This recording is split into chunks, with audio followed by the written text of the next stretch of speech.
Арктическим межрайонным следственным отделом СУИСК России по Республике Саха-Якутия возбуждено уголовное дело по признакам состава преступления, предусмотренного пунктами А.В. части 2 статьи 105 Уголовного кодекса Российской Федерации «Убийство двух малолетних лиц».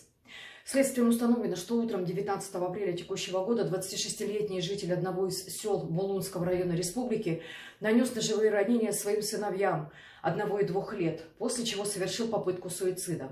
Через несколько часов после доставления мальчиков в больницу они скончались.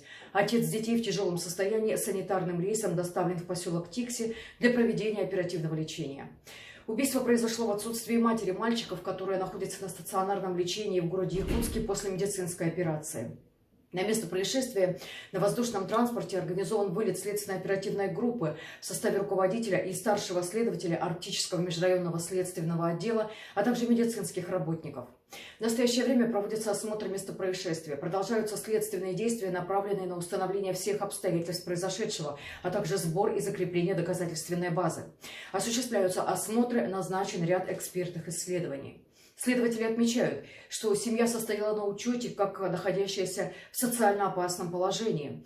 В этой связи в отношении должностных лиц органов системы профилактики будет проведена процессуальная проверка, в ходе которой будет дана принципиальная правовая оценка их действиям либо бездействию. Расследование продолжается, ход следствия находится на контроле исполняющего обязанности руководителя следственного управления.